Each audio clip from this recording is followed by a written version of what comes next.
몇 년 전에 방영되었던 어떤 드라마의 한 장면입니다. 혹시 보신 분들이 계실지 모르겠어요. 대학 캠퍼스에서 남학생들과 여학생들이 이야기를 나누다가 이 여학생들이 도무지 이 여성성을 이해하지 못하는 이 남자 친구들, 이 남학생들에게 그 여성의 특성을 설명하는 장면입니다. 어떤 예를 들면서 이야기를 하는 거예요. 이사를 갔는데 이사 간 집에 페인트 냄새가 너무 심해서 문을 열어 놓자니까 또 밖에 매연 때문에 문을 열어 놓으니까 기침이 난다. 이때 문을 열어야 할까 닫아야 할까 그렇게 질문하는 여자친구의 질문에 올바른 남자친구의 대답은 이러고 이제 그 남학생들에게 질문을 하는 거예요. 사실 그 대사도 저에게 굉장히 인상적이더라고요. 올바른 남자친구의 대답은 무엇일까? 그렇게 질문을 합니다. 전국 팔도에서 모인 어떻게 남학생들 그 구성이 그렇게 돼 있었어요. 그 남학생들이 자기마다 자기 소견에 오른 대로 대답을 합니다. 경상도 남학생은 그래도 문을 여는 것이 낫지 않나 하고 그렇게 이야기합니다. 그랬더니 전라도 남자가 매연보다는 페인트 냄새를 견디는 것이 낫지 않겠냐 그러면서 그렇게 또 대답을 합니다. 경상도 남자의 의견을 받아서 전라도 남자가 이야기하는 것에 여학생들이 시큰둥해하는 그 모습을 본 충청도 남학생이 문을 여는 게 맞나 본디? 뭐 이렇게 다시 그렇게 대답을 합니다. 이 여자를 모르는 남학생들의 의견은 정말 분분합니다. 근데 문제를 낸 이 여학생이 참 남학생들을 한심하게 쳐다보고 둘 다 틀렸다고. 올바른 대답은 너 괜찮냐? 병원 한번 가봐야 되는 거 아이가? 그렇게 대답해야 된다는 겁니다. 도저히 이해할 수 없는 이 남자친구들 무슨 그게 어떻게 올바른 대답이냐 그렇게 생각을 합니다. 이해할 수 없다는 거죠. 처음에 문을 열어야 돼 말아야 돼 문을 닫아야 돼 그렇게 물어봤으면 그에 따른 대답 정확하게 해결책 A냐 B냐 그 대답을 들어야지 어떻게 생뚱맞게 갑자기 그 질문에 옳지 않은 대답 여자친구 걱정하는 거 그게 어떻게 올바른 대답이냐 그렇다는 겁니다. 대한민국 남자 중에 그렇게 대답하는 사람 없을 거라고 장담합니다. 그런데 그 장면을 이어서 그 경상도, 전라도, 충청도 남자들이 생각에는 그렇게 이해할 수 없는 일들이 이 서울 남자에게서 가능한 것을 보게 됩니다. 그 똑같은 상황을 이제 서울 남자가 다시 남학생이 왔어요. 그래서 질문을 하는 겁니다. 그랬더니 역시나 이 남학생도 야 그래도 문을 여는 것이 낫지 않을까라고 남자가 갖고 있는 그 해결책을 제시해야 하는 그 남성성을 드러냈다가 곧바로 이내 근데 너 괜찮아? 괜찮아? 이렇게 묻는 모습에 전라도, 경상도 여학생들이 감동합니다. 그러면서 역시 서울 남자는 촌것들과 다르다 이러면서 감동을 하는 그런 장면이었습니다. 이 드라마의 한 장면이 결코 지역 우월주의를 이야기하면서 지역 감정을 유발하는 그런 장면은 아니었을 겁니다. 여자와 남자의 차이를 설명하는 거죠. 감성적인 특성을 아주 강하게 보이는 그런 여성성은 남성들에 비해서 우월한 것도 아니고요, 또 열등한 것도 아닙니다. 그저 여성에게 좀 자주 더 강하게 발견되는 여성의 특성이라는 거죠. 하나님은 사람을 지으실 때 자기 형상대로 지으시되 남자와 여자를 창조하셨습니다. 그렇기에 이 남자와 여자는 애초부터 다른 부분이 분명히 있습니다. 이는 서로 반목하라고 하나님이 그러라고 그렇게 지어주신 것이 아니죠. 다른 모양이 절묘하게 연합되는 사랑이 그렇게 절묘한 것 그런 것이라는 것을 설명해 주시기 위한 또 그런 모양이라고 할 수 있겠습니다. 그렇기에 여성과 남성은 서로의 다름을 인정하고 서로를 이해해야 하겠습니다. 이는 결코 일방적인 한쪽만이 다 받아들이는 그런 수용을 의미하지는 않습니다.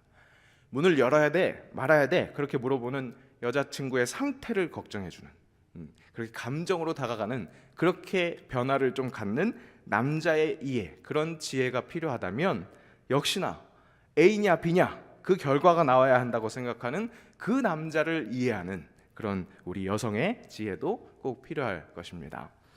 교회에도 이런 남성과 여성의 동역이 필요합니다. 특별히 교회에서는 이렇게 감성에 민감한, 그래서 감성적으로 다가서야 하는 그 여성성이 꼭 필요합니다. 또 남성들이 자주 보이는 이 이성 편향적인 그런 좀 냉철한 판단도 필요할 때가 있습니다. 그래서 여성이 남성만큼이나 또 남성이 여성만큼이나 모두 중요하다는 사실입니다. 성경에 이 남성 중심적 서술이 많다고 그렇게 지적하는 사람들이 있습니다. 하나님의 역사가 너무 남성 중심이라는 그런 지적들이 있습니다. 하지만 잘 따지고 보면, 한번 잘 생각해 보면, 하나님의 역사는, 그 역사를 기록한 성경은 그 시대를 앞지른 훨씬 진보적인 여성의 활약, 그 여성의 활약을 조명하고 있는 것을 우리가 볼 수 있습니다. 예수님께서 오병이어의 기적을 행하셨죠. 그 성경은 그 기적을 경험한 사람들이 5천 명이라고 이야기합니다. 그 5천 명은 남자만 5천 명을 이야기합니다. 당시의 문화가 그렇게 여자나 아이들, 그런 사람들, 그런 존재들은 사람으로 사는데, 그 사람으로 포함시키지 않는 그런 문화였습니다. 그런 문화였음에도 불구하고, 그런데 마태복음 1장에 나타나는 예수님의 족보를 한번 생각해 볼까요? 족보는 현 시대에도 남성 중심적입니다. 남성만 들어가 있는 것이 아주 자연스러운 겁니다. 그런데 그 족보에 완전히 배제되어야 마땅한 그 시대의 예수님의 족보에 5명의 여성이 등장하는 것을 볼 수 있습니다. 그것도 예수님의 혈통이 이어지는 과정 중에 굉장히 중요한 시점마다 그녀들이 등장하고 있습니다. 이 여성들은 감성에 민감한 그 여성성 덕분인지 모두 다 믿음이 굉장히 강했다는 공통점이 있습니다. 그리고 그 강한 믿음의 증거는 어떤 것이냐? 바로 죽은 믿음이 아닌 행하는 믿음이었다는 겁니다. 그런 온전한 믿음이었다는 사실입니다. 그리고 그 행함은 도저히 가능하지 않을 것 같은 그런 환경과 조건 속에서도 이루어졌던 그런 위대한 행함이었습니다. 예수님의 족보, 하나님의 역사에 여성성, 그것을 쓰임받은 그런 여성들이 있었습니다. 오늘 본문의 주인공인 라합의 믿음 또한 그중 하나입니다. 결단력 있는 행함이 있는 그런 믿음이었습니다. 그래서 영혼 없는 몸이 죽은 것 같이 행함이 없는 믿음은 죽은 것이라, 그렇게 이야기한 야고보서의 야고보 사도를 통한 그 가르침의 실제 모델이 되기도 했습니다. 야고보서 2장 25절 말씀입니다. 또 이와 같이 기생 라합이 사자들을 접대하여 다른 길로 나가게 할 때에 행함으로 의롭다 하심을 받은 것이 아니냐. 행함 없는 믿음은 죽은 것이고 행하는 믿음이 진짜 믿음이다. 그 믿음의 실제 모델로 이렇게 라합이라는 여인을 사용하고 있습니다. 교회 구성원의 한 축을 담당하고 계시는, 여성성으로 감당해야 하는 그 여성 파트를 감당하고 계시는 여전도의 회원 여러분, 오늘 말씀을 통해서 그 라합의 행하는 믿음이 우리 사랑하는 연동교회 여전도의 회원 여러분들의 믿음이 될 수 있기를 소원합니다. 라합의 상황들을 이해하면서 나만 이 행하기 힘든 상황이 아니구나, 라합의 상황은 정말로 더욱더 행하기 힘든 그런 상황이었구나, 그런 상황 속에서 강한 결단력을 요구받았었구나, 나에게도 똑같은 그런 상황이 있는 거구나, 그것을 확인할 수 있기를 바랍니다. 그러면서 우리도 그래서 그녀의 그 행함 있는 믿음, 그것을 함께 탐하면서 나도 그런 믿음을 가져야지, 그렇게 소망하면서 좀 더 강력한 결단, 마음에 원만 있으면 안 되겠죠. 정말로 강력한 결단을 통해서 마음의 다짐이 있기를 원합니다. 그래서 기왕하는 신앙생활, 우리 어차피 한 번 보내주신 이 세상 속에서 신앙생활 하는 거 아닙니까? 예수님의 제자로 사는 것 아닙니까? 그러면 기왕 하는 거 좀 더 멋있게, 좀 더 확실하게, 좀 더 아름답게 그렇게 하나님의 역사에 함께하는 여성 돼야 되지 않겠습니까? 그렇게 새로운 실천을 다짐할 수 있는 시간이 될 수 있기를 바랍니다. 라합의 행함, 그녀가 행한 그 정탐꾼을 숨겨준 그 일은 사실 여리고 성, 그 동족들의 입장에서 보자면 동족을 배신한 일이죠. 그죠? 그것은 보통 용기가 있는 결단이지 않고서는 가능하지 않습니다. 라합이 여리고성을 정탐하러 온 그 이스라엘의 정탐꾼들을 숨겨줄 이유는 결코 숨겨주지 않을 이유보다 뚜렷하지 않았습니다. 이성적으로 생각했을 때, 상식적으로 생각했을 때 그것이 더 옳은 일이 옳고 그름이 아니라 그것이 더 자기에게 유리한 것이 아니었다는 사실입니다. 이스라엘이 아무리 강하다는 소문을 들었다고 할지라도 우선 동족 이 여리고 성 이 사람들을 배신하는 일이었기에 힘들었을 것이고, 또 그 선택이 앞으로 어떤 변화의 파도 앞에 흔들리게 될지 그건 모르는 일입니다.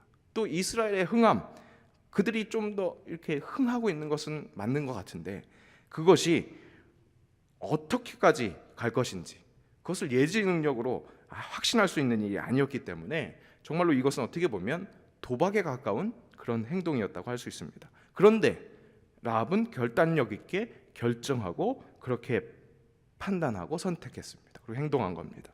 그렇다면 그런 용기 있는 결단이 과연 라합이 워낙 실력이 출중했기 때문에 여자의 감이 아주 좋아서 앞으로 올 일을 내다보는 그 예지력이 워낙 특별했기 때문에 가능했을까? 그렇게 이야기하는 것보다는 그녀에게 믿음이라는 하나님으로부터의 은혜가 허락되었기 때문에 가능했다고 설명하는 것이 훨씬 더 합리적입니다. 왜냐? 오늘 본문이 그녀에게 보통 성경이 이야기하는 그 믿음의 형성 과정이 뚜렷하게 드러나고 있다는 것을 설명하고 있기 때문입니다. 하나님께서 은혜를 허락하셔서 하나님을 하나님으로 인정할 수 있는 그녀의 믿음, 그 믿음이 세워나가는 과정이 오늘 그녀의 고백을 통해서 뚜렷하게 보이기 때문에 그렇게 이야기할 수 있다는 겁니다. 자, 가장 먼저 그녀에게 들음의 은혜가 주어집니다. 10절 말씀입니다. 함께 읽겠습니다. 이는 너희가 애굽에서 나올 때에 여호와께서 너희 앞에서 홍해물을 마르게 하신 일과 너희가 요단 저쪽에 있는 아모리 사람의 두 왕 시온과 옥에게 행한 일, 곧 그들을 전멸시킨 일을 우리가 들었음이니라. 라합은 이렇게 이스라엘의 하나님에 대해서 들었습니다. 하지만 그 하나님에 대한 들음이 하나님에 대한 믿음을 가능하게 한 것은 결코 라합 안에서 어떤 이성적인 판단을 기초로 한 것이 아니었습니다.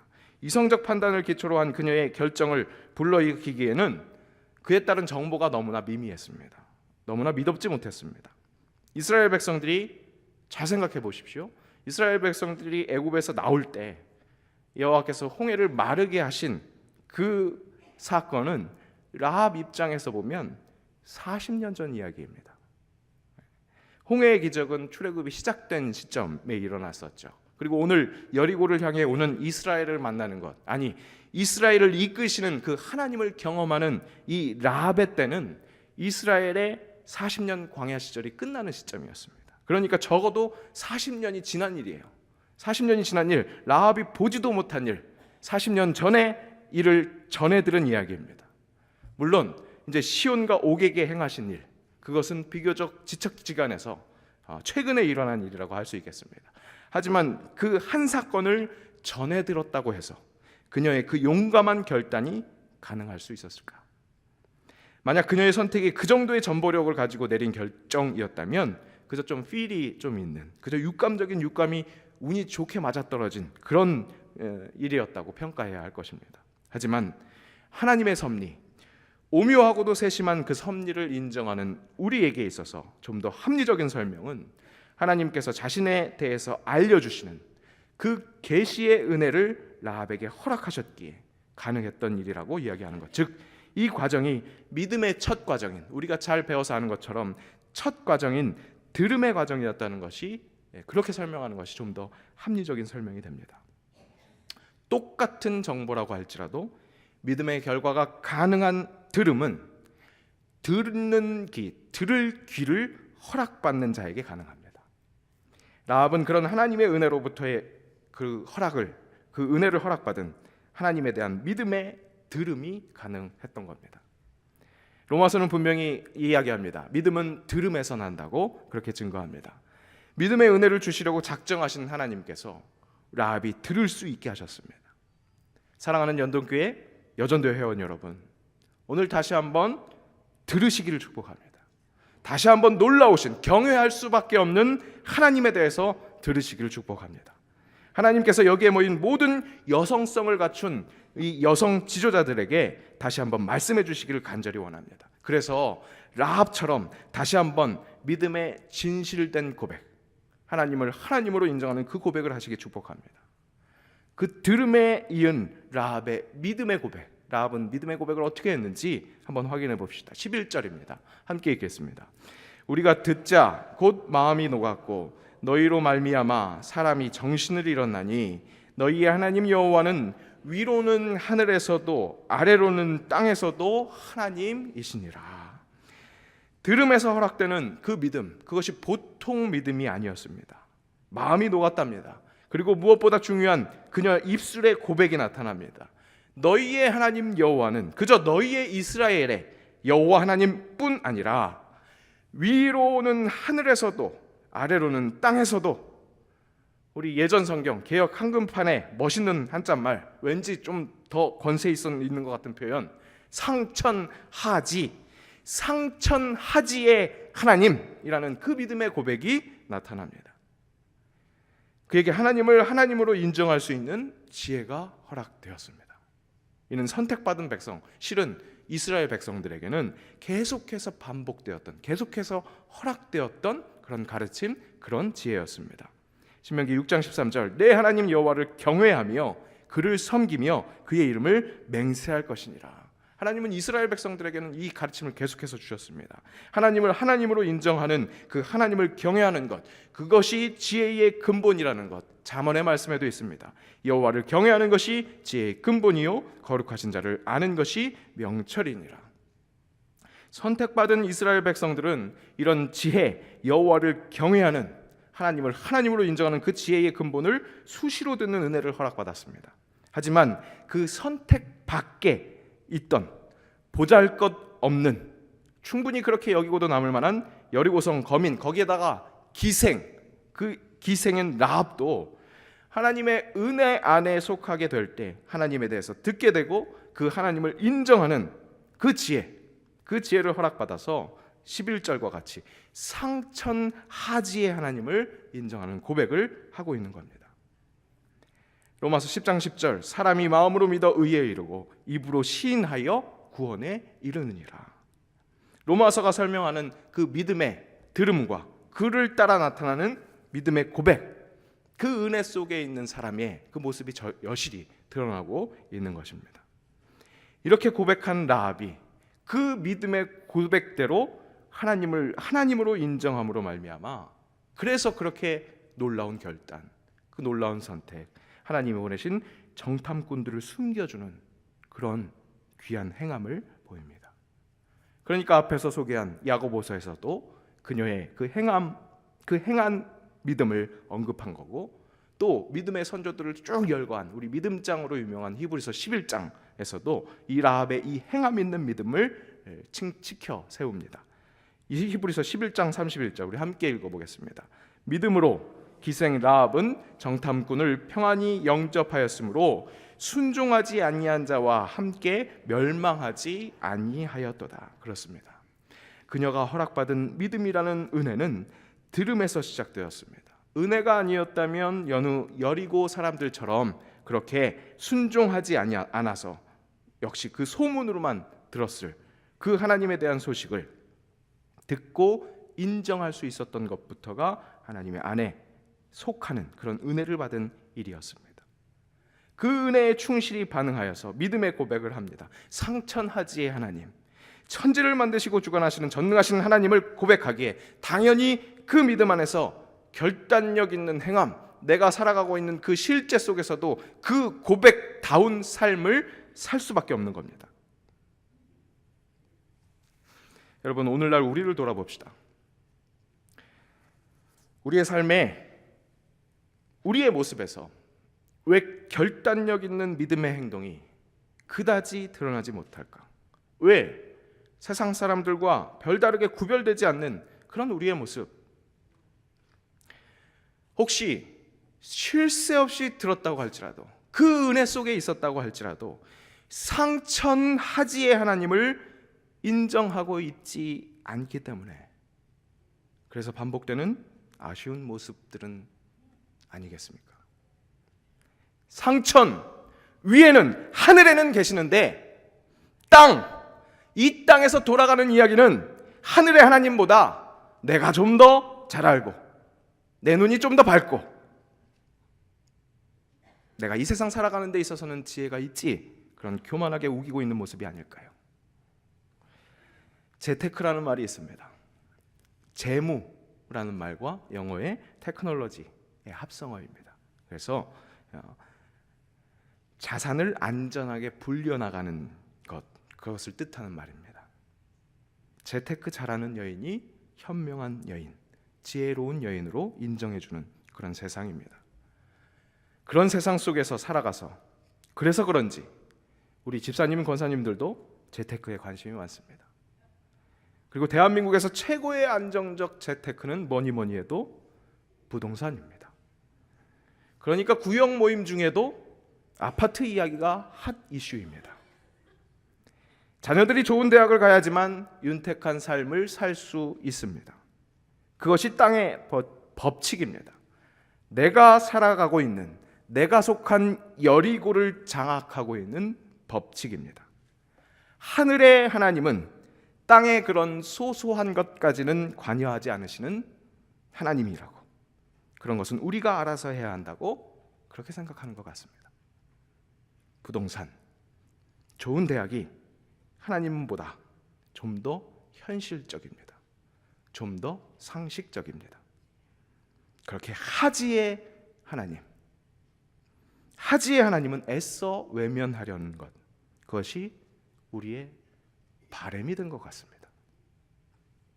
하지만 여러분, 하나님은 분명히 라합의 입술로 고백되셨던 것처럼 상천하지의 하나님이십니다. 라합이 그 믿음을 허락받았기에 결단력 있는 행동을 했고, 그 행동이 그녀가 믿음 안에 있다는 증거로 나타났습니다. 익숙하고 상식적인 여리고의 그 모든 것을 내려놓는 결단을 합니다. 여러분, 여리고 백성들은 이스라엘에 의해서 진멸되어야만 했습니다. 그것은 헤렘 사상이라고 합니다. 모두 다 진멸의 대상이었습니다. 라합도 그 여리고 모든 백성에 속한 그 중에 한 여인이었습니다. 하지만 그가 하나님에 대한 소식에 충실하게 반응하여서 그 하나님을 고백하고 그에 따른 행동, 그런 온전한 믿음의 은혜를 표현해냈을 때 진멸한 그 속에, 진멸될 수밖에 없는 그 속에서도, 헤렘 속에서도 은혜, 헤세드를 허락받습니다. 그래서 진멸될 것과 단절을 결단한 겁니다. 그래서 그녀는 진멸되지 않고 하나님의 은혜에 속하게 되었습니다. 은혜에 충실하게 반응한 그녀의 결단이 그런 하나님의 기적적인 구원의 은혜를 온전히 누리는 행동이 되었던 겁니다. 여러분, 하나님의 선택 안에 들어와 계십니까? 그렇게 주의 백성이 되셨습니까? 아멘 하십시오. 여러분들 분명히 하나님의 구원 안에 계신 분들입니다. 그렇다면 충실하게 반응하십시오. 충실하게 반응하지 않는다면, 믿음이 실천으로 드러나지 못한다면 결코 그 은혜 안의 생활 속을 충실히 누릴 수 없습니다. 그리고 그것은 계속 유지될 수 없습니다. 왜냐? 라합과 정반대되는 사람이 있었습니다. 바로 이스라엘 백성, 이스라엘의 백성이었던 아간이라는 사람이었습니다. 아간은 하나님의 택한 백성으로, 택함 받은 백성으로 여리고 백성들 그 모든 재물을 진멸해야 하는 그런 사람이었습니다. 하지만 땅의 하나님을 인정하지 못하고 땅에 재테크하다가 그렇게 자기 탐욕을 부려서 진멸해야 할 재물을 소유하고 말았습니다. 결국 자신이 진멸해야 할 사람인데 오히려 진멸당하고 말았다는 것, 그것을 여호수아 6장을 보면 여실히 드러난 것을 볼 수 있습니다. 하늘 아래 땅 끝까지 분명 하나님의 자리에 하나님 대신해서 올려놓을 만한 우상이 너무나 가득 차 있는 것이 우리가 살고 있는 세상이 확실합니다. 그런데 분명 그 하늘과 땅 사이의 모든 것, 특별히 우리 시선과 가까운 땅의 모든 것까지도 주장하시는 분이 하나님이라는 것을 잊지 말아야 하겠습니다. 우리에게 익숙하고 훨씬 안전하게 보이는 그 땅의 법칙입니다.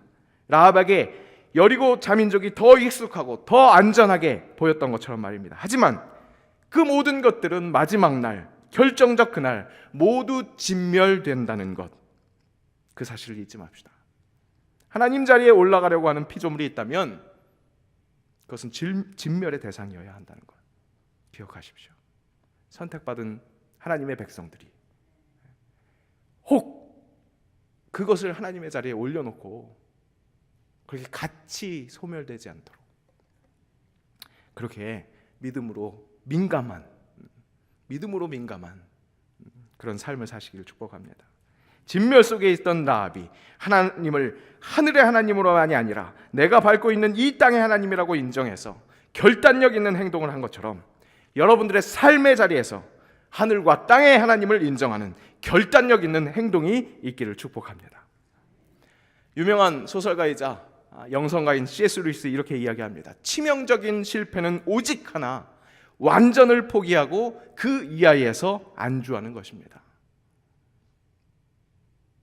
완전한 것이 분명히 하늘에만 있지 않습니다. 하지 아래로 이 땅에 분명히 계십니다. 그 하나님은 예수님을 통해 임마누엘 하나님이라고 자신을 가르쳐 주셨습니다. 언제나 어디서나 함께 하시는 하나님이라고 말씀해 주셨습니다. 그 완전을 포기하고 그 이하에서 안주하는 그런 어리석은 사람들, 그렇게 불쌍한 사람들 되지 않으시기를 바랍니다. 세상의 방법에 질질 끌려다니는 사람이 아니라 세상이라는 바다를 힘차게 항해하는 그런 하나님의 사람 되시기 바랍니다.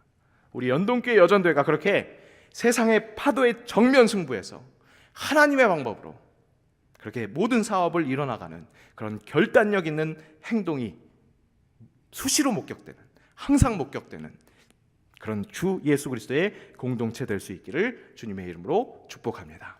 기도하겠습니다. 여전도회로 모이게 하신 주님의 은혜를 감사합니다. 우리에게 허락하신 이 여성성을 가지고 하나님에 대해 들을 때에 공감 능력으로 더욱더 강하게 믿게 하시고 또 참된 믿음의 결과로 과감한 행동이 드러나게 하시옵소서. 라합이 현실에 안주하지 않고 완전을 추구했던 것처럼 우리에게도 지혜를 허락하여 주시옵소서.